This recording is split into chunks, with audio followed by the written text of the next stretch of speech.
जतारा अदालत में तो हमारे साथ सभी लोग मौजूद हैं। अभिव्यक्ता जी हैं। तो आज चर्चा होगी चुनाव के बारे में। जो भी लोकसभा का चुनाव सामने है, विपक्ष पूरी तरह से कुछ भी कह लो, चाहे धराशायी कह लो, कुछ भी। तो आपके वकील साहब सबसे पहले ये बताइए कि विपक्ष पूरी तरह से हिरा चुकी है, आपके क्या विचार हैं? देखिए, गोस्वामी जी ने रामायण में कहा है कि कर्म प्रधान विश्व कर राखा, तो जसफल करें सो तसफल चाखा। सवाल पक्ष और विपक्ष का नहीं है, सवाल जो है किसी भी राजनीतिक दल का अपने कर्मों का है। क्या कौन सा राजनीतिक दल ऐसा है जो ऐसे कर्म कर रहा है, ऐसे कार्य कर रहा है कि उसके कारण वो दम भर रहा है कि 370 पार और 400 तक पहुंचे।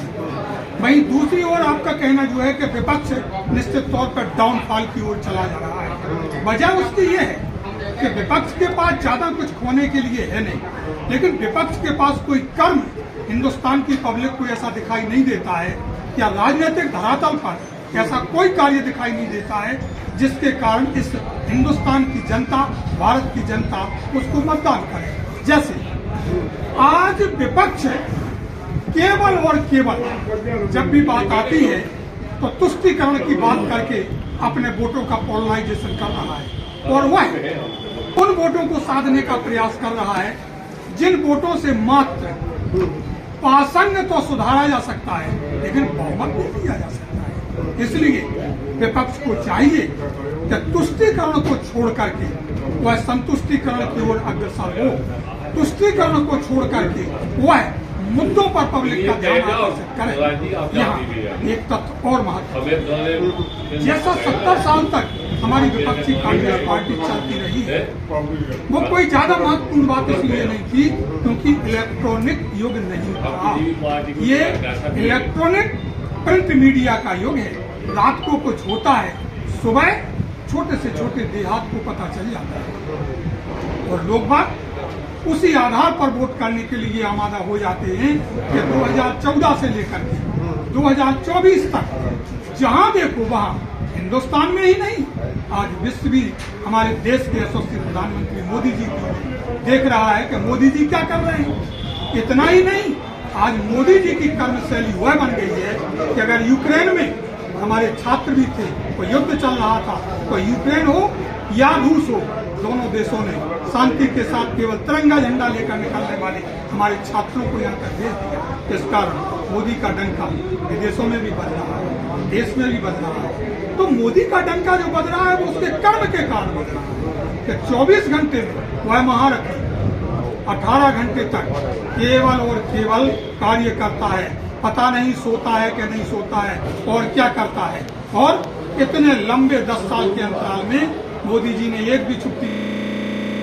आजकल आप देख रहे हैं कहा जा रहा है कि विपक्ष को डर सता रहा है, जैसे ईडी की है, आप देख रहे हैं जो दिल्ली में चल रहा है। तो आपका क्या विचार है?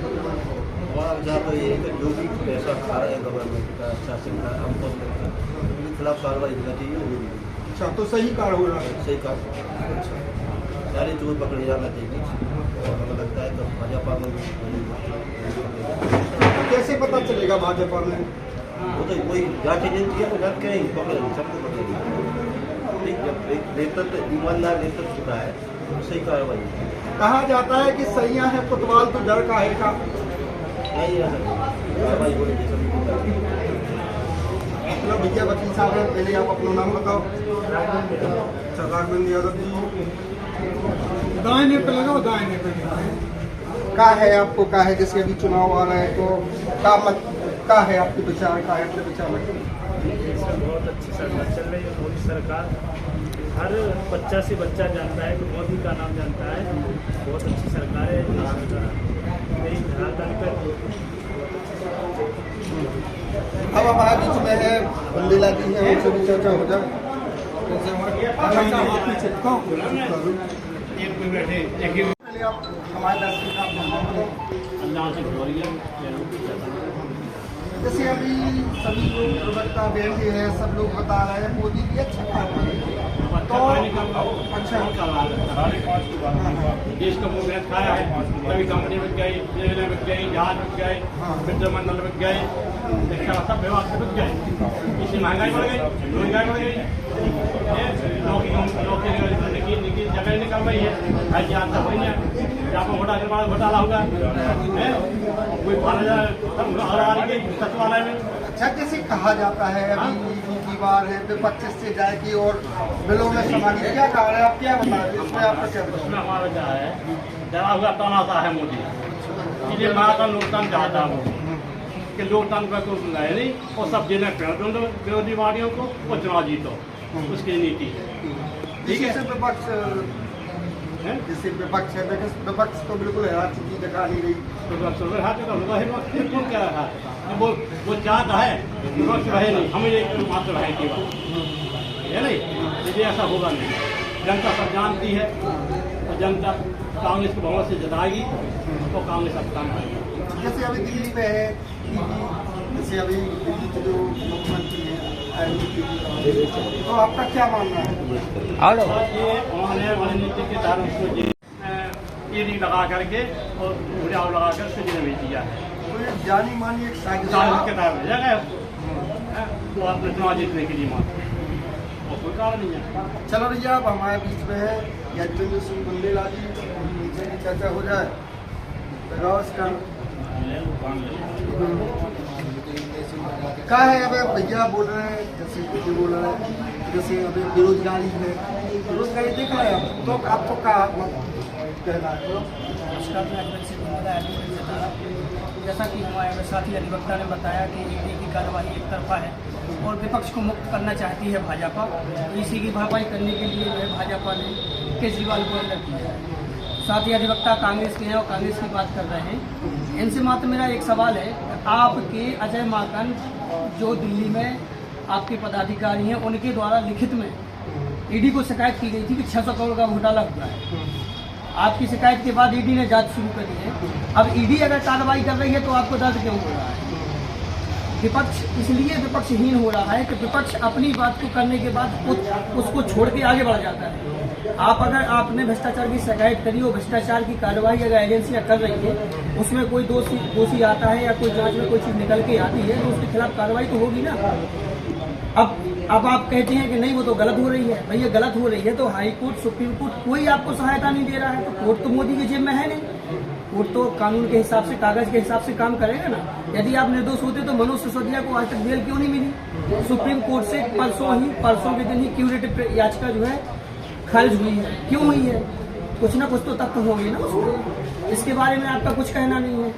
अब आप कहते हैं कि विपक्ष है, सब विपक्ष है, आपका यही पता नहीं। विपक्ष इसलिए विपक्षहीन हो रही है अपने देश में क्योंकि विपक्ष जैसे कांग्रेस, सपा, अन्य लोगों से ये गठबंधन कर रहे हैं। पश्चिम बंगाल में दीदी ने इनको छोड़ दिया, बोले साहब हम तो सब एक साथ हैं। उत्तर प्रदेश में आओ तो साहब अखिलेश यादव बाहर है, अखिलेश यादव के साथ पल्लवी पटेल बाहर है। बिहार में जाओ नीतीश ने छोड़ दिया। आप पहले अपने विपक्ष को तो ये कर लो, इसके बाद मोदी से आप बराबरी करें। चलो अब हमारे बीच में है दिग्विजय। उन्होंने कहा है कि जैसे अभी सुप्रीम कोर्ट ने जो संज्ञान लिया है कि चंदा के बारे में, तो 6,000 करोड़ इलेक्टोरल बॉन्ड, हाँ ठीक है, तो 6,000 करोड़ जो बीजेपी वाला ने चंदा लिया है कंपनियों से, ठीक है, तो उसके बाद ईडी जांच नहीं कर सकती है, उसके बाद कोई मौन है सरकार उसमें जो ठीक है ना। आप नहीं वो हवा यही है। दूसरी बात 6,000 करोड़ तुम चंदा दे सकते हो, उसका कुछ साल नहीं जाए तो अभी तुम दवाई रखी, क्यों दवाई? तो सुप्रीम कोर्ट ने उसको जांच किया है तो उसकी भी जांच होना चाहिए, उसमें एक्शन होना चाहिए प्रधानमंत्री, क्योंकि आपने किया तो आपको बताएगा था, ठीक है, कोई कार्रवाई नहीं की जा रही है। चलो हमारे बीच में है वीरेंद्र साहब, थोड़ी चर्चा हो जाए और उनके भी विचार थोड़े, आपको क्या विचार है, आप ये अपना विचार रखें। धन्यवाद राम सिंह जी। और हम तो यही कहेंगे कि भैया जैसे अभी हमारे भाई साहब बोल रहे थे कि भाई वो इलेक्ट्रोल बॉन्ड मतलब, तो भाई अपना तो ये मानना है कि देखो भ्रष्टाचार करना एक कला है, एक बिल्कुल विशुद्ध कला है। भ्रष्टाचार करना एक कला है, उसका विरोध करना दूसरी कला है, और दोनों कलाओं का सुविधा अनुसार प्रयोग करना राजनीति कला है। तो तो कब अपन को भ्रष्टाचार का समर्थन करना है, कब भ्रष्टाचार करना है, कब उसका विरोध करना है, ये समय टाइमिंग अपनी ये सब टाइमिंग होना चाहिए। तो बाकी बात रही विपक्ष की, तो विपक्ष की देश को जरूरत तो है, लेकिन देखो आएगा तो मोदी। विपक्ष की जरूरत तो है और देखो विपक्ष के बिना लोकतंत्र चलता नहीं है। अब एक आदमी के कैरियर के पीछे कांग्रेस ने पूरा सुपड़ा साफ कर दिया, उस आदमी का कैरियर भी नहीं बन पाया और विपक्ष भी खत्म। हमने राहुल गांधी का नाम नहीं लिया, लेकिन मतलब हमारा वही है। नहीं, कोई किसी का नाम नहीं ले रहा है। आप ये थोड़ी सी बात हो रही है विपक्ष के मतलब है और तमाम चीज़ें, किसी ना तो राजनीति से मतलब है, ना किसी से कोई मतलब है। कैमरामैन के साथ मेरा